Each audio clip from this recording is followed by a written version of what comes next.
Preste atenção no que Deus tem para nós essa noite. Esse capítulo de Gênesis 6, e o livro Gênesis significa criação, a gênese da criação. E vê o 1 aqui. E aconteceu que os homens começaram a multiplicar sobre a face da terra, lhes nasceram filhas. E viram os filhos de Deus que as filhas dos homens eram formosas, e tomaram para si mulheres de todas as que escolheram. Até aí. Olhe para cá. O que esse texto vai narrar? O juízo de Deus sobre a iniquidade do homem. O que é juízo? O julgamento, a sentença de Deus contra o pecado e a maldade do homem. Muito diferente do que muitos pensam, que Deus é amor, e Ele é amor, mas Deus não pode ser só amor, Ele também é justiça e juízo, porque Salmos diz, justiça e juízo são o alicerce, a base do seu trono. Verdade e misericórdia vão adiante do seu rosto. Esse texto vai falar aqui do juízo que Deus aplica sobre o povo daquela época. O juízo, o julgamento, a sentença que Deus traz sobre a população mundial de Gênesis 6, dos primórdios da terra. E é sobre isso que eu quero dizer. A sentença que está sobre esse mundo. Essa nação, a terra está sob júdice, está sob julgamento, pelos delitos hediondos que ela está cometendo. Os cristãos falsos, que têm feito orgias e atrocidades piores que incrédulos, também estão sobre o juízo de Deus. O martelo de Deus está prestes a ser batido. E todo aquele que anda segundo o curso desse mundo e obedece os desejos da sua carne, da sua natureza, a sua cobiça e vaidade, estão debaixo desse juízo, dessa sentença. A terra não é fruto do acaso, onde cada um faz a sua própria lei, onde cada um julga o que é necessário ser julgado. A verdade é relativizada. Eu tenho meus próprios conceitos e meus valores. Aquilo que para você é mal, para mim não pode ser mal. Tudo é relativizado. Ou seja, você tem a sua própria lei. E isso é anti-Deus e anti-bíblico. Porque Deus é o mentor e criador da raça humana, e Ele deixou aqui a constituição dEle. Ele deixou a legislação dEle. Então o homem não pode andar como bem entende nessa terra, e fazer o que o seu nariz apraz e julga ser certo. Nós vamos prestar conta, assim como cidadãos brasileiros. Se andarmos em desacordo com a legislação brasileira e as leis, e quebrarmos, prestaremos conta ao Estado, e seremos condenados pelos delitos. Se essa esfera fraca terrena tem uma política e uma justiça tão coerente, que não deixa o transgressor impune, que tem regras e leis para todos os delitos, quanto mais essa justiça eterna, perfeita, não fará justiça o reto juiz? Então você não pode, você vai prestar contas. Apocalipse 19 e Coríntios ou Romanos, Coríntios 15 diz que todos hão de comparecer no julgamento de Cristo. Tanto os ímpios condenados, como os cristãos, para prestar conta das suas obras. Então, a terra está sobre o julgamento. E a qualquer momento Deus pode executar o juízo dele. Você já tem visto ele sendo executado. E não me diga que é obra do acaso ou da natureza. Você tem visto catástrofes naturais, você tem visto a aprovação de leis imorais, mas como isso pode ser visto com juízo? Deus está entregando o homem às suas paixões. Deixa, você quer seguir o curso do teu desejo? Faça atrocidades, case com pessoas do mesmo sexo, cause anomalias, porque elas mesmo vão voltar contra vocês.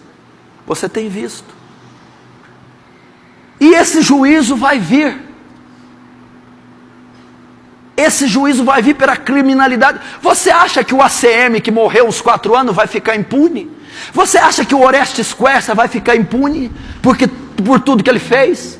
Você acha que esses assassinos, esses serial killer das décadas de 60, 70 vão ficar impunes? Você acha que esses assassinos, você acha que Hitler, que Mussolini, que Stalin, você acha que esses políticos malditos que oprimem e destroem nossa sociedade vão ficar impunes? Não. Você acha que essas leis anti-Deus, anti-família, imorais vão ficar impunes? Você acha que esses assassinatos, traficantes, que estão destruindo nossas famílias com o advento do crack, vão ficar impunes? Não vão ficar impunes. Apocalipse 19 diz que deu o mar os seus mortos, vai ressuscitar tudo para ser julgado.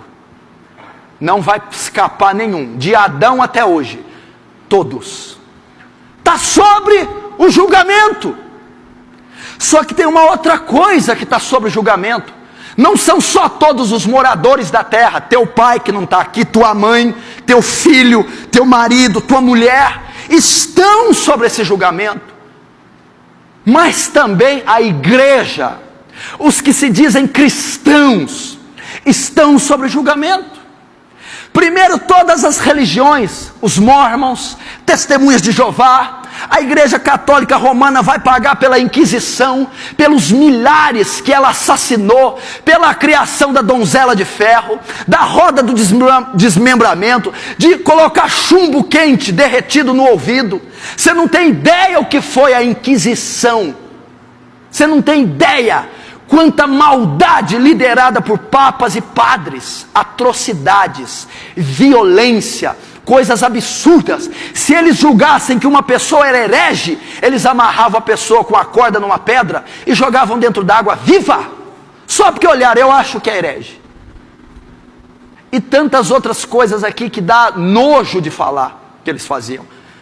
A igreja católica romana vai prestar conta por essas atrocidades. Vai prestar contas. Vai prestar. Vai prestar por ter proibido o casamento dos sacerdotes e ter incitado todos eles à pedofilia e ao homossexualismo.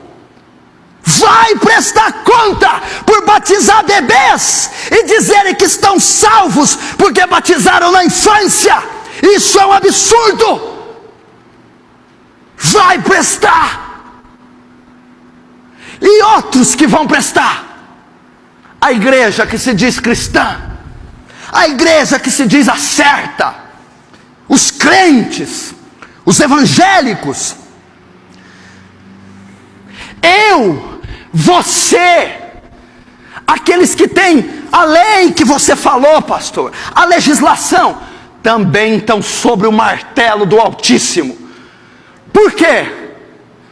Porque a Inquisição vai ser julgada, o catolicismo vai ser julgado, Allan Kardec e os seus adeptos vão ser julgados por estar invocando espíritos malignos, porque a palavra diz que o homem tem ordenado morrer uma vez só, depois disso vem o juízo.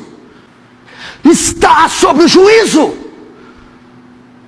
Mormons levando milhões ao inferno pastor, todo mundo é bonzinho, está ajudando os outros. Você não ajuda ninguém se não pregar o evangelho. Não adianta boas obras, não adianta caridade, não adianta dar banho em mendigo. Se não for o evangelho de Cristo, ele não pode salvar. Se são minhas obras que salvam, o mérito é meu. É o mérito dele na cruz que salva, e não minha bondade ou minhas obras, que são trapo de imundícia, segundo a Bíblia. Se for minhas obras, minha caridade, eu anulei o sacrifício dele, entenderam? Para que ele desceu e morreu? São os méritos dele, é aquilo que ele fez e ninguém podia fazer. O preço que ele pagou, coitado de você, você não teria jamais a vida dele. E quarto, os evangélicos. Vai ser julgado esse povo? Hitler, pelos 50 milhões que morreram, 6 milhões só de judeus. Mussolini, que foi comparsa. Stalin, que foi um assassino de marca maior. Lenin, que difundiu o socialismo e o comunismo. Calígula, os imperadores. Pega todos, Nero. As religiões. Agora, os evangélicos. Sabe o que Jesus fala para você? Tem uma cidade que está pertinho aqui de Gênesis, que foi julgada. 2 cidades. Fala o nome dela aí, quem souber. Sodoma e Gomorra. Elas foram destruídas. Eu vou te falar o que tinha lá em Sodoma e Gomorra. O pecado dessas 2 cidades foi tão grande. Sabe o que Deus fez? Fez chover fogo e enxofre. E fulminou, trucidou Sodoma e Gomorra. Franca e Ribeirão Preto. Destroçou. Caiu fogo e enxofre. Imagina, chuva ácida. Arrasou, fulminou Hiroshima e Nagasaki. Por que Deus fez isso com Sodoma e Gomorra? O pecado de Sodoma e Gomorra era tão grande, daí vem o termo sodomia. Lesbianismo e homossexualismo, de homem com homem, mulher com mulher, de filho com pai, mãe com filho, um desastre, um incesto, uma orgia que não tem ideia. Era o cenário de Sodoma e Gomorra. Mais um pouco, estava Ló, filho de Abraão. Deus manda 2 anjos para tirar Ló de lá. Olha o nível do pecado de Sodoma e Gomorra. Quando os 2 anjos chegaram lá, os moradores queriam estuprar os 2 anjos. Queriam deitar com os anjos. Queriam fazer sexo com os anjos. Olha o nível da orgia, o nível da depravação de Sodoma e Gomorra. Queriam molestar anjos. Essas cidades vão ser condenadas no dia do juízo. Mas o que tem a ver com nós? Jesus disse assim, escuta, menor rigor terão no dia do juízo Sodoma e Gomorra do que vocês.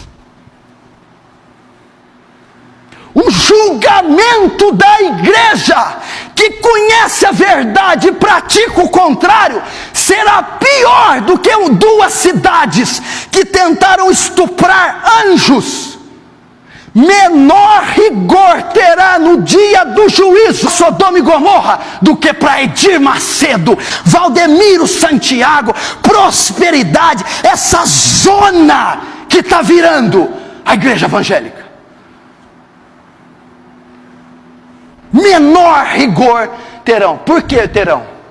Porque Sodoma e Gomorra não tinha Bíblia, não tinha o Espírito Santo, não tinha canais de comunicação, não tinha a estrutura que esse povo que se diz cristão hoje tem. Como que Deus vai condenar? Pessoas atrozes, malignas, assassinas, sim, mas ignorantes. Agora o engraçado é que nós somos tão malignos, atrozes como eles, porém não somos ignorantes. Temos a lei de Deus. A nação, as religiões falsas, os ímpios e os cristãos pervertidos estão sobre essa sentença, sobre juízo. Vamos saber por que ele fez juízo. Agora é só para os cristãos a palavra. Escute. Versículo 2: E viram os filhos de Deus que as filhas dos homens eram formosas, e que tomaram para si mulheres de todas as que escolheram. Até aí. Filhos de Deus com as filhas dos homens. Entendeu? Eu não vou entrar no mérito teológico dos anaquins, nefilins, dos anjos caídos. Isso aí é questão para concílio. Eu não vou fazer nenhum concílio aqui. Por que começou o juízo sobre a época de Noé? Por que Deus mandou o dilúvio e massacrou todo mundo? Por que o juízo vem? Por que a sentença foi dada? Porque os filhos de Deus, o povo de Deus, separado, escolhido, peculiar, se misturou com as filhas dos homens. Casamento misto, mesclou justo com corrupto, luz com trevas, bom com mal, e misturou. Essa mistura foi criando outros seres de outras espécies, foi se descaracterizando o perfil e o padrão do povo de Deus, e eles se corromperam e se degradaram por essa mistura. Por que o juízo vem sobre nós?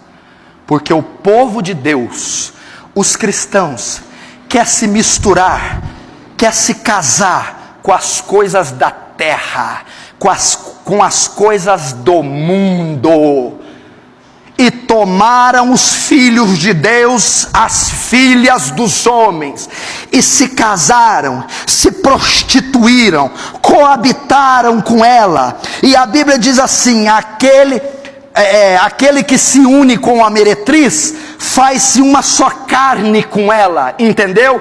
Porque a união sexual, ela é mística, ela compreende algo espiritual, e é isso que a igreja está fazendo, está se deitando, se prostituindo com o mundo, está se fazendo um com ele.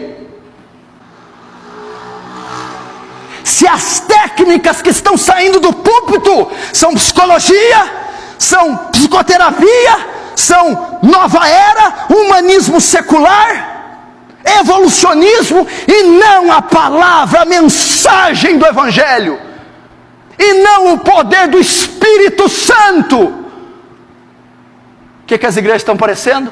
Entretenimento, show. O púlpito, que é esse lugar aqui que tem que ser sacro, santo, virou um talk show. Stand-up comedy, eles estão fazendo, dia de sexta-feira com a igreja lotada. Não tem o CQC? A mesma coisa. Pessoas imitando Silvio Santos, lá, dentro da igreja. Desfile de moda em cima desse mesmo púlpito. O Senhor declarando em rede nacional: eu sou a favor do aborto, e acabou, pronto. Um homem que tem a influência que ele tem, dizendo que é a favor do aborto, e dizendo assim: se eu estiver pecando, eu pago por esse pecado, eu pago por ele. Pois vai pagar, e vai pagar com a vida. Misturando-se com o mundo, casamentos ímpios, mistos. Hoje você olha o cristão, ele é pior do que o ímpio. Olha para o jeito de vestir da igreja, estão iguais, estão fazendo a mesma coisa. O crente hoje frequenta o mesmo lugar que o ímpio, tem as mesmas amizades, o mesmo linguajar, a mesma vestimenta do ímpio. Você sabia que a mentira manda para o inferno? A coisa mais normal do mundo é crente mentiroso. Está lá em Apocalipse 21:8, fornicadores, adúlteros, feiticeiros, ladrões, e todos os mentirosos serão lançados no lago de fogo.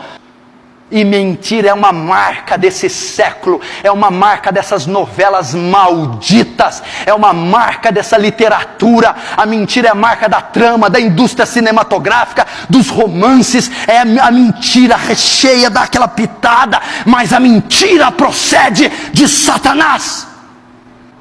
Tomaram para si filhas dos homens. A igreja está caminhando a passos largos. Hoje o pastor, ele não deseja o poder celeste, o poder do alto. Hoje ele quer o poder terreno, o poder dos dólares, o poder da mídia, da imprensa, o poder da política.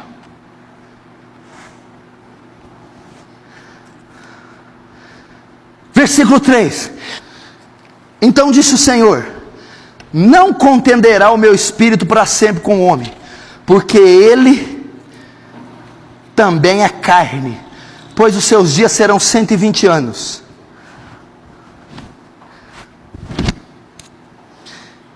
O que Deus fala aqui? Não contenderá, o meu espírito não agirá mais na vida do homem, o meu espírito não permanecerá mais no homem. Por quê? Porque este é carne, porque ele também é carne. Sabe por que essas igrejas estão fazendo isso? Esses pastores são esses canalhas, esses cristãos estão fazendo coisas hediondas, porque o meu espírito não está contendendo mais com eles, porque o meu espírito não está nesses templos, porque o meu espírito não está na vida desses homens. Ele não contenderá mais com o homem, não agirá, não influenciará, não estará mais nesses púlpitos, não estará mais nesses cânticos, não estará nesses homens. Por quê? Porque ele é carnal, porque a sua natureza é a que prevalece. São homens que querem ter estirpes reais, vaidosos, são gananciosos. Carne, derivado da carne. De quem é carnal? Ganância. Querem poder, querem nome, querem status, querem fama, querem popularidade. São carnais. Soberba, orgulho, são orgulhosos. É a deidade do homem, se fazem de deuses, dão as palavras finais, decretam suas próprias leis, falam em nome de Deus, quando Deus não falou. Então você está vendo por que o juízo vem? Porque a cristandade está misturando com o mundanismo. Meu irmão, tem igreja que o presbitério é maçom, presbitério que enche a cara. Tem igreja que o presbitério toma o goró. Não, Jesus disse, Paulo mandou tomar, não, vinho pode, vinho, cachaça, cerveja, cunhaque, uísque, e depois vai para o inferno e explode lá. É o cenário da cristandade. E depois aqui, os dias do homem serão 120, não quer dizer que a idade do homem diminuiu para 120, quer dizer que 120 anos foi o tempo que durou para vir o dilúvio. Agora o capítulo 5, capítulo 6, versículo 5. E viu o Senhor que a maldade do homem se multiplicara sobre a terra, e que toda a imaginação dos pensamentos do seu coração era só má e contínua. Vamos ler de novo esse versículo, que ele é muito forte. E viu o Senhor, quer dizer, viu, percebeu, notou, acompanhou, que a maldade do homem, a maldade tem vários significados: depravação, corrupção, perversão do homem, se multiplicara sobre a terra, e que toda a imaginação dos pensamentos do seu coração era só má continuamente. Olha aqui os superlativos que ele usa, olha aqui os exageros. Toda, 100%. Imaginação, o que ocupa os pensamentos. E coração, sentimentos. Era todo o homem, todo ser, mau. E continuamente, progressivo. Andava piorando. Esse era o cenário de Gênesis capítulo 6. O que aconteceu? Olha só, trazendo para nós, para a igreja. Deus estabelece a cristandade, estabelece você, confia você a palavra. Você se converte, se batiza, toma ceia, se faz um cristão. Aí com o tempo, que é a história da nossa igreja, ela começou na palavra. A igreja cristã começou na palavra. As primeiras igrejas plantadas começaram, eram bíblicas. Mas com o tempo, foram vendo as filhas dos homens, estou desejando ela. quero casar com ela. Ela começou a desejar as filhas dos homens, o mundo, e falou, eu vou me casar, e foi entrando, foi se relacionando, namorando, noivou, hoje está casada, está amaziada, está amigada, está no motel com ela. Qual que é a consequência? Os pensamentos do coração do homem, todos eles eram maus, continuamente. Sabe o que esse versículo quer dizer? Que o estado do homem aqui em Gênesis 6, de depravação, foi tão grande, que Deus teve que mandar o dilúvio. A orgia, a atrocidade, a imoralidade, a maldade, foi tão grande, que Deus teve que matar. Olha só de novo. E viu o Senhor que a maldade do homem se multiplicara, aumentou, extrapolou, e que toda a imaginação, 100% do pensamento do coração do homem, era má, e continuamente. Irmãos, teólogos estudiosos dizem que não dá para descrever o que era o cenário da terra nesse Gênesis 6. Versículo 6. Então arrependeu-se o Senhor de haver feito o homem sobre a terra, e pesou-lhe em seu coração.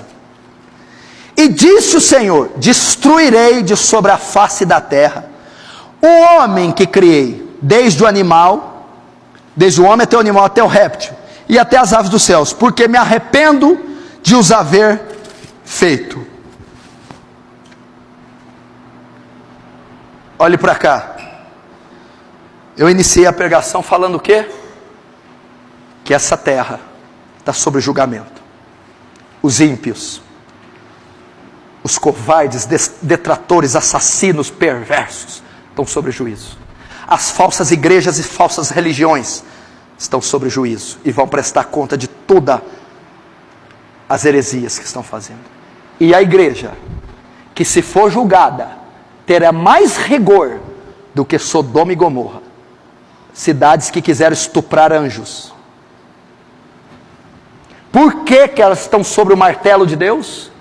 Porque se misturaram com o mundo, beberam do cálice dos demônios, beberam do fel da iniquidade, beberam da poluição da transgressão, beberam do pecado. Me arrependo de ter os feito. E esse arrependo aqui é porque não tinha uma palavra no português que ficava claro. Deus não se arrepende. Se arrepender está condicionado a homem. Só se arrepende quem não pode ver o futuro. Deus vê o futuro, não poderia se arrepender. A palavra mais apropriada para o português foi arrepende. Mas na verdade Deus mudou a disposição do coração. Só isso. Como se Deus, em vez de arrepender, Deus se entristeceu pelo homem ter pecado. É isso, fica melhor. E não se arrependeu. Nossa, se eu soubesse como ia fazer isso, não tinha feito ele. Não foi isso. É impossível. Então Deus diz, destruirei a terra, o homem. Como que Deus vai destruir? Um dilúvio. Abriu as fontes, chuvas copiosas, e o volume, o nível da água subiu. Veio e arrasou a terra, correto? Essa é a história. Matou tudo. Toda a carne foi extinta. Homens, mulheres, tudo que havia vida sobre a terra foi destruído, foi morto. Essas coisas que estão aí não vão ficar impunes. Aqui não diz que Deus só ameaçou. Aqui a Bíblia diz que Deus executou. Vai acontecer. O juízo está vindo. E para nós, sabe como que o juízo vai se consumar? No livro de Apocalipse. Vai haver os flagelos derramados sobre essa terra. Está lá em Apocalipse. Está em Mateus 24, 25. As 7 taças da ira de Deus. As 7 trombetas. A terra oscilando. Havendo terremotos, guerras, pestes. Haverão catástrofes e tragédias naturais. E haverá o advento do anticristo. A besta. O número 666. Está tudo preparado. Tudo isso será a marca do juízo sobre essa terra. E sabe o que vai acontecer com a cristandade que está aí? O que a cristandade quer? Dinheiro, casa, carro, casamento. Não é isso que a teologia da prosperidade ensina? Escuta. Carro, casa, casamento.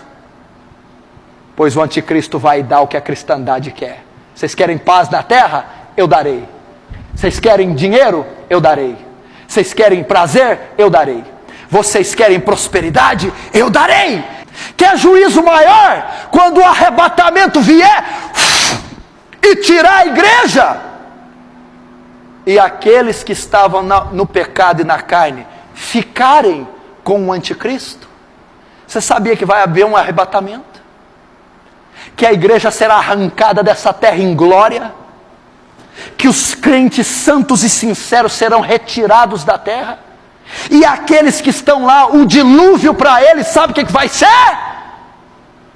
A esposa santa, bem, tarde demais, se foi. O marido santo ali na cama, bem, cadê? Tarde demais, se foi.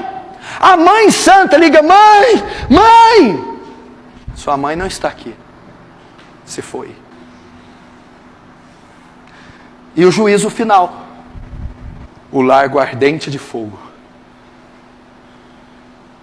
Deixa eu te dizer uma coisa.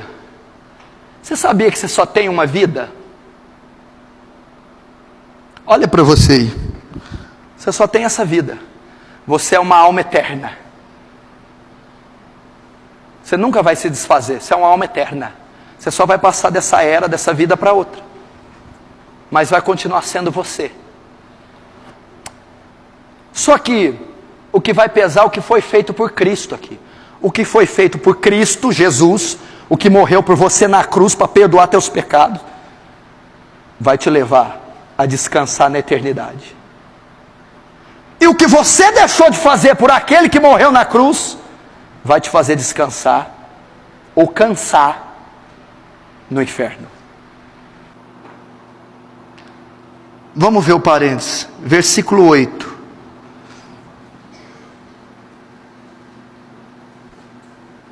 Noé, porém, achou graça aos olhos do Senhor.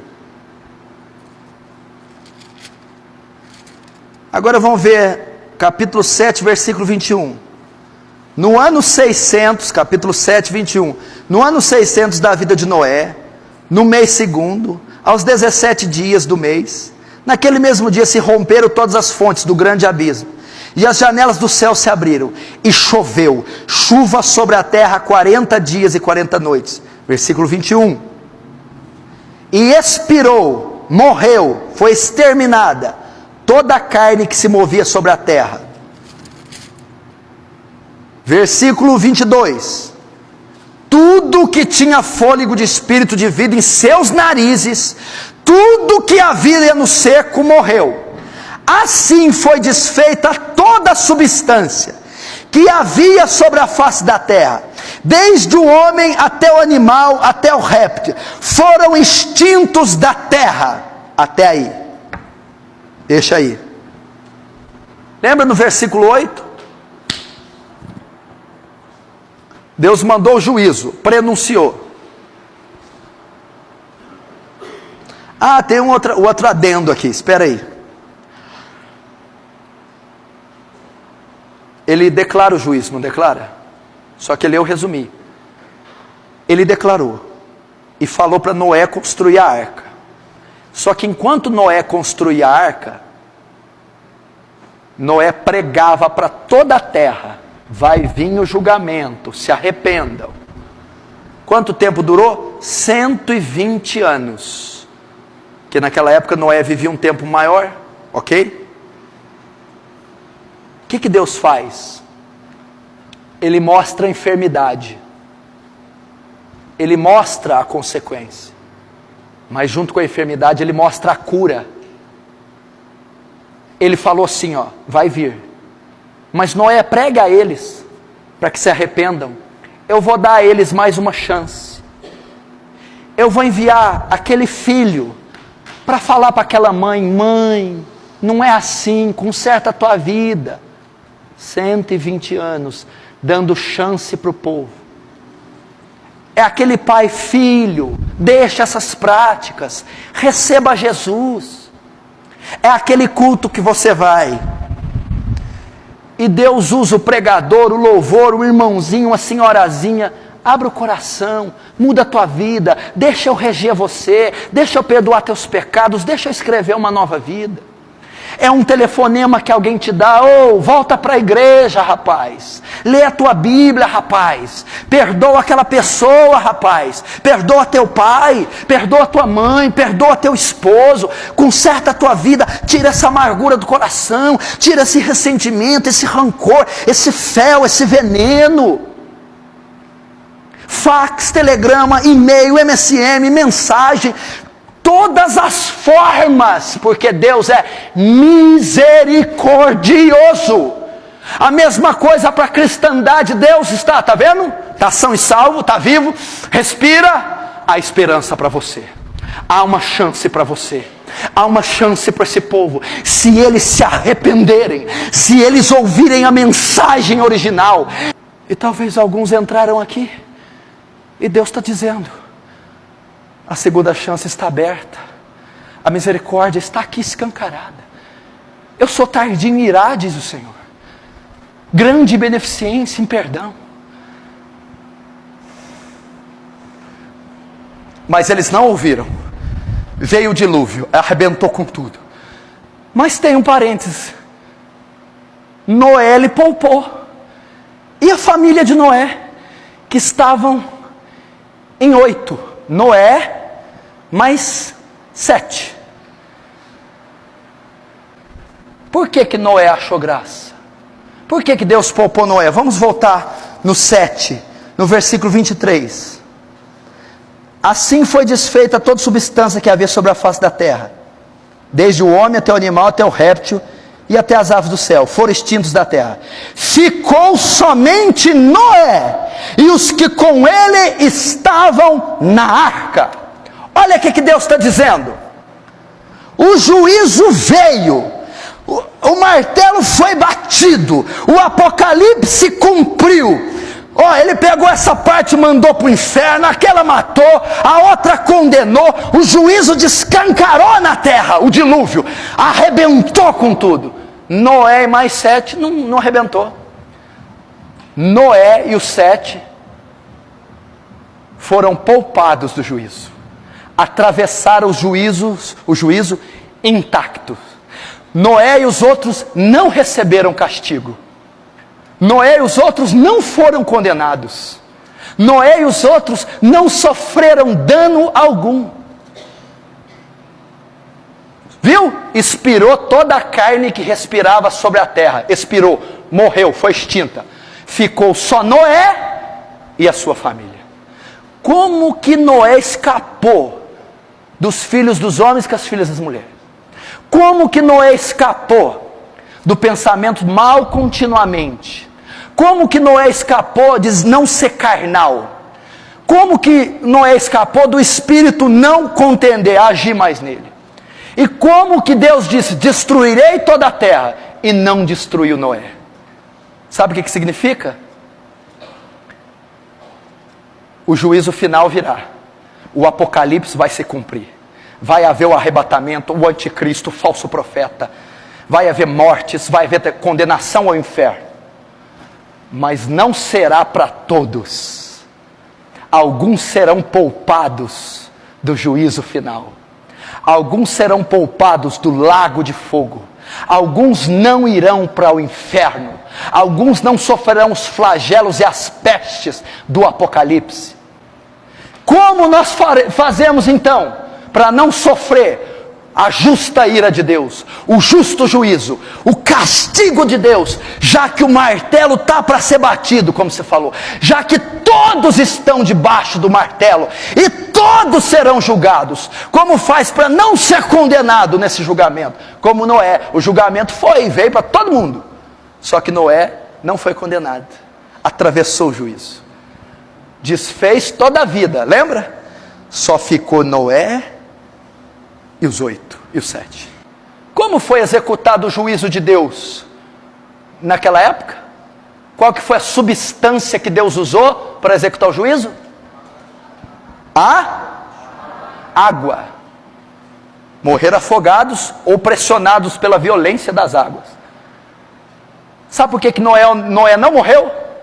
Estava dentro de um barco, dentro de uma arca. Ali o juízo não penetrou, a água não penetrou.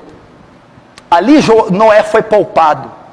A arca foi submersa, boiava, e era um ambiente propício para a arca. Então eles não poderiam ser afogados, não poderiam ser asfixiados, porque a arca guardou das correntes e das chuvas. A arca flutuando, ficou todo o período do dilúvio navegando.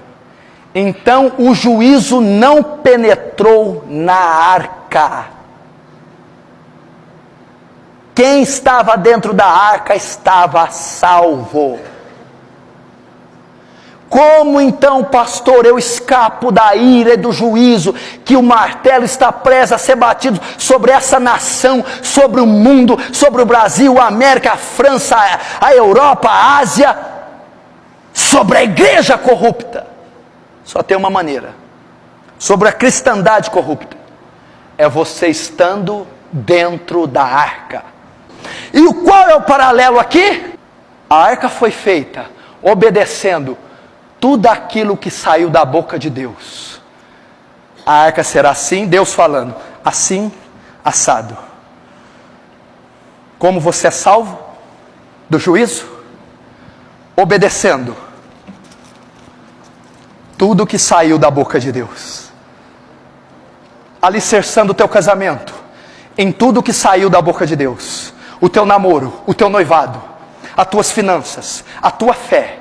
Se ela estiver pautada aqui, se a igreja que você congrega está pautada aqui, se a vida que você leva está pautada aqui, em tudo que Deus dirigiu, o juízo final não te pegará. Você pode pensar de duas maneiras, você tem duas opções hoje. Primeiro, eu não estou dentro da arca.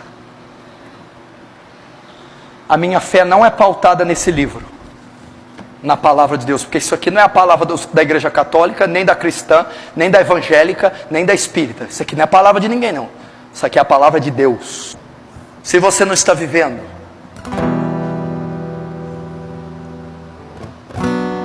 o dilúvio que vem por aí, as tragédias naturais que ainda vão vir sobre essa terra, é mistério que isso aconteça, é necessário. A Bíblia diz que é só o princípio das dores. Se você não estiver na palavra, você vai sofrer todo o juízo terreno, e ainda o vindouro, a sentença no tribunal. Eu quero ver onde vai ficar teu dinheiro diante do trono de Cristo, a tua patente. Eu quero ver você chegar bonachão na frente dele. Olha aqui, toda a vida, todo o recurso para servir a ele, nós não servimos. Agora tem a segunda faceta. Para você que está na arca, e eu sei que tem gente aqui que está na arca, o juízo não pegará você. Você ficará livre. Não porque você é bom, porque você tem mérito. É porque a arca tem dois nomes: graça e misericórdia. Misericórdia te poupou, não deu o que você merecia, te perdoou. Graça, entra dentro da arca, mesmo sem merecer. Entra, é de graça a arca. Vem, faz parte. Ah, não tem que pagar nada. Não, meu filho já pagou. Ah, mas eu tenho tanto pecado. Não, ele perdoou naquela cruz, é mesmo. Ah, eu tenho uma sentença, uma dívida tão extensa. Não, meu filho pagou, é de graça. Entra. Você já viu quem anda certo ter medo de polícia? O cara é certinho, ele vê uma polícia e se alegra, nossa. E quem anda devendo, quem é mau caráter, vê uma polícia e fica... Quem anda reto com a palavra vai ter medo de Deus? Hã? Quem está dentro da arca tem medo de Deus? Não, quando vê ele se alegra, pois é obediente. você não sofrerá as águas do juízo, porque Ele preparou uma arca para você. Ele preparou a salvação que há em Cristo. O Filho dele desceu nessa terra 2000 anos atrás, derramou o sangue dele por você, perdoou todos os seus pecados, pagou suas dívidas, e aqui essa noite está gritando: ei, o juízo vem, o tsunami, as ondas vêm. Entrem na arca, entrem lá. Eu perdoo vocês, eu amo vocês. Quando vocês entrarem, eu fecharei, e o juízo não pegará vocês. Vão te pegar. Mas também tem um terceiro item, fator. Você não está na arca,